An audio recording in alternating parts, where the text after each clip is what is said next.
जरा सोचिए, कोई इंसान कामयाबी के शिखर पर हो, लेकिन अंदर से बिल्कुल खोखला महसूस कर रहा हो। बस यही कहानी है एलेक्स हॉर्मोज़ी की, एक ऐसे एंटरप्रेन्योर की जिसने असल कामयाबी तभी पाई जब वो अपना सब कुछ गंवा चुका था। ये जो बात है ना, ये किसी और की नहीं बल्कि खुद एलेक्स हॉर्मोज़ी की है। और ये एक ऐसी कहानी की शुरुआत है जो किसी बड़े सपने से नहीं बल्कि गहरी निराशा से शुरू हुई थी।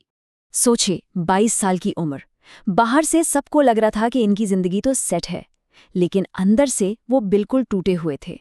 इसी को वो अपना रॉक टॉप पल कहते हैं, मतलब कामयाबी के टॉप पर होकर भी अंदर से रॉक बॉटम जैसा महसूस करना।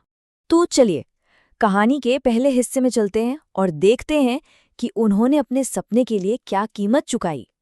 हुर्मुजी पर अपने पिता के सपनों को पूरा करने का बहुत ज्यादा दबाव था। उनके पिता चाहते थे कि वो डॉक्टर बने, लेकिन उन्होंने बिजनेस कंसल्टिंग का एक बीच का रास्ता निकाला। लक्ष्य बस एक ही था, हार्वर्ड से एमबीए करके किसी तरह अपने पिता का अप्रूवल हासिल करना। और फिर उन्होंने अपनी जिंदगी का सबसे मुश्किल फैसला लिया, उस नौकरी को छोड़ने का। वो जानते थे कि इसका मतलब है अपने पिता की नज़रों में मर जाना। और हुआ भी वही। सालों तक उनकी रिश्ते में एक गहरी दरार रही। अब आते हैं कहानी के सबसे ड्रामेटिक हिस्से पर, जहां एक के बाद एक ऐसी असफलताएं हुई जिन्होंने एक ऐसी जीत का रास्ता बनाया जिसके बारे में किसी ने सोचा भी नहीं था। और फिर सब कुछ एकदम से बिखरने लगा। पहले तो उनके पार्टनर ने ही उन्हें धोखा दे दिया और सारा पैसा लेकर भाग गया। फिर एक पेमेंट प्रोसेसर ने उनके $120,000 फ्रीज कर दिया। और हालत ये थी कि आमदनी जीरो थी और रोज का खर्च था $3,300, मतलब चारों तरफ से घिर चुके थे। दिसंबर 2016 तक हालत इतनी खराब हो गई कि उनके पास बचे थे सिर्फ $1,000 और वो अपनी गर्लफ्रेंड लीला के माता पिता के घर रहने पर मजबूर हो गए। एक ऐसा पॉइंट आया जब हॉर्मोजी इतने टूट गए कि उन्होंने लीला से कहा कि वो उन्हें छोड़ दें। पर तब लीला ने जो कहा, उसने सब कुछ बदल दिया। उनका ये अटूट विश्वास ही हॉर्मोजी को वापस खड़े होने की हिम्मत दे गया। यही होता है सही सपोर्ट का मतलब। और इसी संकट के बीच से एक कमाल का आइडिया निकला। देखिए, पहले उनका मॉडल बहुत खराब था, हाई कॉस्ट, ढेर सारा रिस्क और बहुत सारे रिफंड्स। लेकिन नया मॉडल बिल्कुल गेम चेंजर। अब वो अपनी सिस्टम को लाइसेंस पर देने लगे। इसमें ना कोई ट्रैवल कॉस्ट, ना कोई डिलीवरी रिस्क और आमदनी प्योर प्रॉफिट। और सारा फायदा जिम मालिक का। और इस नए मॉडल का असर फौरन दिखा। उन्होंने फोन पर सिर्फ एक दिन में $60,000 के लाइसेंसिंग पैकेज बेच डाले। ये सुनिए, जिस इंसान के पास सिर्फ $1,000 बचे थे, वो ही इंसान सिर्फ 6 महीने बाद उसके बैंक अकाउंट में $3 मिलियन थे। सोच सकते हैं, सही बिजनेस मॉडल में इतनी ताकत होती है।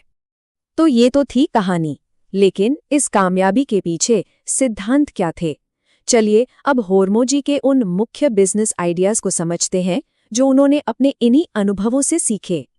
ये हॉर्मोजी के बिजनेस का फाउंडेशन है। एक मंत्र जो उन्हें अपने मेंटर से मिला था। एक ऐसा ऑफर बनाओ जिसे मना करना सामने वाले को बेवकूफ़ी लगे। और इसी एक आइडिया पर उनका पूरा साम्राज्य खड़ा है। अक्सर वैल्यू एक बहुत अजीब सा शब्द लगता है ना? हॉर्मोजी ने इसी वैल्यू को एक सिंपल से फॉर्मूले में तोड़ दिया ताकि कोई भी इसे आसानी से समझ सके और इस्तेमाल कर सके। चलिए देखते हैं ये क्या है। तो उनका वैल्यू इक्वेशन 4 चीज़ों पे टिका है। वैल्यू बढ़ानी है तो ऊपर की 2 चीज़ें, यानी कस्टमर का ड्रीम रिजल्ट और उसके मिलने की संभावना बढ़ा दो। और नीचे की 2 चीज़ें, यानी टाइम और एफर्ट, घटा दो। बस इतना सिंपल है। हॉर्मोजी के हिसाब से दौलत बनाने का राज इन 3 तरह के लिवरेज को समझना है और इस सीढ़ी पर ऊपर चढ़ना है। पहले श्रम, फिर मीडिया और आखिर में पूंजी यानी पैसा। तो अब जब उन्हें इतनी कामयाबी मिल चुकी है, हॉर्मोजी की मानसिकता क्या है? उनका आगे का मिशन क्या है? चलिए आखिर में इस पर बात करते हैं। आज उनका पूरा फोकस है अपनी सारी लर्निंग्स को लोगों तक पहुंचाने में, और वो भी बिल्कुल फ्री। Acquisition.com के जरिए वो अपनी किताबें, कोर्स, कंटेंट सब कुछ मुफ्त में शेयर कर रहे हैं। और ये कोड हमें वापस कहानी की शुरुआत में ले जाता है।